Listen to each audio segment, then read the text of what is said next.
Hello, everyone, and welcome to the premiere episode of PBO Advisory Group's new podcast, where we'll be discussing a variety of topics in the fields of finance, accounting, and human resources. I'm Joey McCoy, and for the first episode, we'd like to start by introducing you all to PBO and giving you a breakdown of who we are, what services we offer, and how PBO is helping organizations throughout the nation find success. Who better to have here for the first episode than two members of PBO's impressive leadership team, Fran San Diego and Nicole Devine. Welcome to the first episode of the PBO podcast. Let's begin with some exciting news. For those of you who haven't heard yet, PBO announced this month that Fran was just named the new CEO. Congratulations on your new role, Fran. I'm looking forward to seeing what the future has in store for PBO with you as the new CEO. Why don't you start by telling the listeners a little bit about PBO, what services we offer, and how PBO sets itself apart from other organizations in the same space? Thanks so much, Joey. It's so good to be here. I'm really excited for PBO and the vision that we've set for the organization. We really aim to serve both our employees and the businesses that we serve in really all aspects of the back office. And so we do that with our amazing professional consultants here in the accounting, finance, and human resources areas, but we also have partners that can help with IT and payroll and other items. So we really hope to be able to support our clients in all back office and be able to be their trusted advisors in that space. And we feel like that sets us apart from the others in our area, in our business community, because we have such a wide network and breadth of knowledge in the back office functions. That's great. What kind of companies do you usually cater to? Like what size companies? Any size company, or is there a company that maybe is too big that would be out of reach? That's a really great question. We are passionate about serving all businesses, but really, I think our sweet spot and where we're most effective are with privately held and publicly held companies in that 10 million in annual revenues and above, and or having 20 employees or more. It makes a lot more sense for our clients to be able to get the best use of our resources when they have that kind of size in their organization. Do you all work with companies throughout the nation, or just typically, I know you're located in San Diego, but just, are you specializing in California-based companies or all over, the United States? Yes, we are headquartered in San Diego. We have a staff in 14 states now and clients all over the United States and actually outside of the United States. We've got clients who are owned by companies in Europe, in Asia, and in Canada. So we're really all over the place. And the beauty of remote work is that we can support our clients on any time zone in any place. I'm sure most of our listeners are wondering what PBO stands for. What does it stand for? That is a really great question. And the company's evolved over time. So we started about almost 11 years ago now. And when we first got started, it was named Pro Back Office. And the original vision of the company was that we would provide back office support, accounting, finance, and HR to professional athletes. So that's how we originally got started. And then we've evolved from professional athletes to companies to nonprofits to servicing all kinds of different clients because accounting and finance and human capital needs are the same across all companies. It doesn't really matter what industry. So why don't you tell the listeners a little more about your background and how long you've been with PBO and what you were doing before this? So I have been with PBO since 2015. I began as a consultant with PBO as a fractional CFO consultant. And before that, I had my own consulting business. And so it was a perfect supplement to come in and be a part-time CFO for PBO as well as support my own clients. Just from a professional point of view, I am actually not a CPA. I love all the CPAs in our organization. We've got about 14 licensed CPAs in our team, and they're just amazing and brilliant humans. But I really grew up through the ranks as a financial person, financial planning and analysis, and more of a finance focus than an accounting focus. Yeah.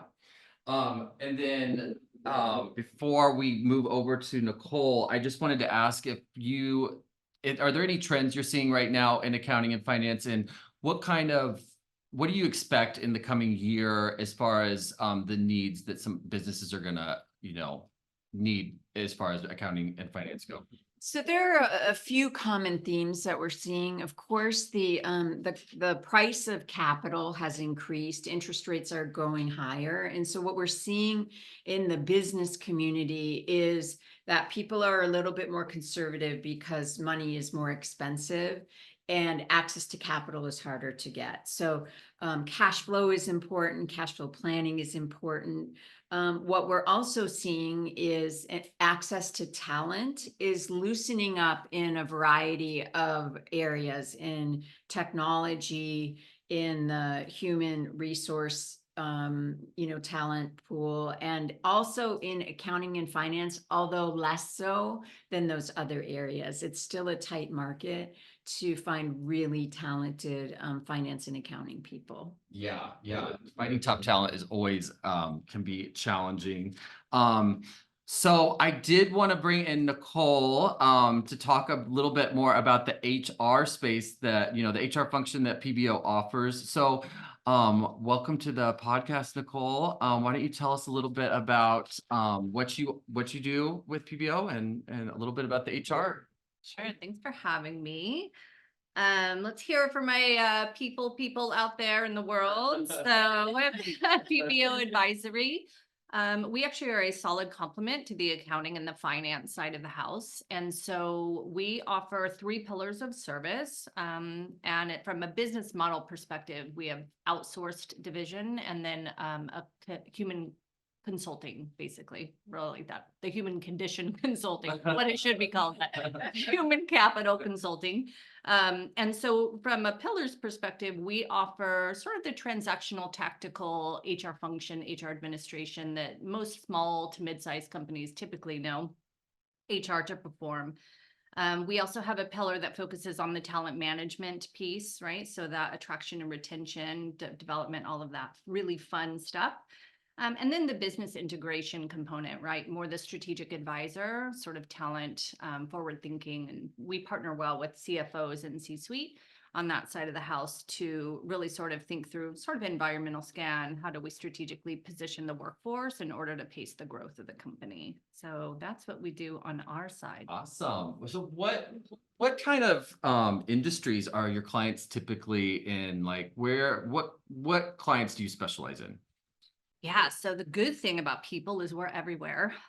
So from PBO's perspective, we really are industry agnostic. And what I personally love about that is, we have a wealth of experience across the board. And so we are anywhere from nonprofit, which is the pretty good sides of our business.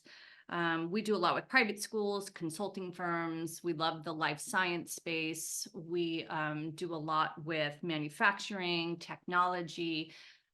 You can speak to this, Joey, but we've had a run with the cannabis industry. Yes. It was really fun and kept us, our skills really fine tuned. So It made things interesting. it made things interesting. Yeah. When you think you've seen it all. So There's no risk management in that. risk management, yeah. One cannot really get the right insurance in that. So if a new client wants to use PBO services, are they using both the accounting and the HR? Or can they just use HR? Can you tell us a little bit about that, how that works? Yeah, so the best way I think to sort of look at PBO and our services that we offer is looking at our entire firm like a talent pool, right? So where's your pain points? We do a lot of internal conversation when we have a client that comes to us. Typically they have both, right? You really don't, if you have financial issues, typically you've got people issues, and when you've got people issues, it impacts your finances. So Sure. you really don't have one without the other. And so we have a lot of conversation around strategically what makes sense for the client. We partner with the client to work through. The client can only take on so much at one time, right? Their internal team, their capacity. So typically we see that they have both issues, which is why PBO is a solid solution for our clients, because we are like a talent pool that you get to pick and choose what you need and when you need it. And we can help you sort of architect the right strategy going forward, even as it impacts cash flow, et cetera, to clients. Awesome. So I know you, Nicole, so I know a little bit about your background, but why don't you tell the listeners a little bit about what you were doing before you came to PBO and how long you've been here, and just a little bit more about yourself. Sure. So I have a little bit different of a background from most human resources professionals. So I did start out in the field as an HR generalist, sort of worked my way through that chaos, quite frankly. And then I actually started my own consumer packaged goods company and did that for probably 7 years. And that's a whole long story, but That's for another episode. that's for, yeah, and a bottle of wine. And also sort of migrated that from that business model to actually getting to marketing patents and getting investment and moving through, quite frankly, a licensing structure. So moved out of CPG into a totally different business model, learned a ton there. And then about 3 years ago, I joined PBO thinking, oh, I'll do this consulting thing part-time.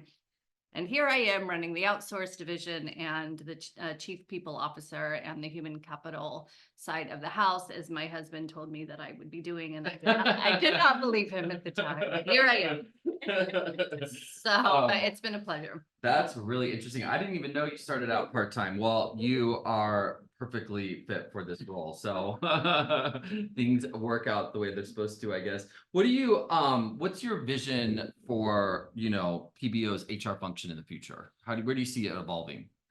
So the goal for our teams really is to be a business partner to our clients. And so, and really sort of, teaching our clients what human resources professionals, when you have the right talent in the right seats and you have the right business acumen that comes to the table, what that can look like and the impact that that function can have. And oftentimes with our clients, especially in the small to mid-sized market, what we see is that, human resources professionals sometimes start off in an office manager, right, or an admin position, and they're sort of trained trial by fire in the human resources space. And so it's a lot of fun for our teams to come in and train those teams, partner with those teams, and really help them adjust accordingly to the business model and just kind of show them what we can do, right? When we have the right people in the right places. Yeah. And then I'm going to go back to Fran real quick too. Fran, what do you see for the future of, PBO and in the accounting space as well? Well, I'm really excited about the combination of the finance, accounting, and human capital teams together and integrating together, because as Nicole said, for us to work with both resources, the money side and the people side, we can add a lot of value to our clients. So I'm really excited for the ability to continue to hone that service deliverable to our clients and add a lot of value there, while also just being their trusted advisors in all areas of their business. We work with a lot of entrepreneurs and they are so passionate about their businesses. They love providing their products and services to their consumers. And so we do what they don't really want to do, which is make sure, that they're making money, that their people are happy, and then they can focus on what they really love. So I'm excited for that. Do you see what do you see a lot of growth in the future, or like, are you taking on a lot of new clients, or what's going on there? It's a great question. And we've had a lot of conversations about this, Nicole and I and the rest of the leadership team. And what we're really focusing on is smart growth and making sure that we're having positive impact in the folks that we serve. So we do suspect we will grow, but we're going to grow really wisely and not grow for growth's sake. I think that's smart. Well, thank you, Fran and Nicole, for joining us today. I look forward to hearing more from you all in the future on episodes upcoming. So where can people find you or learn more about you? Oh my gosh. Well, we're everywhere. LinkedIn, Francesca San Diego. San Diego's the last name, easy to remember. Fran, yeah, call us look at our website, PBOadvisory.com. We have our emails and our phone numbers there. You can reach us if there's anything we can do to support you. We are here to help. Awesome. Well, thank you very much for joining us. I really appreciate it. Thank you. Thanks for having us.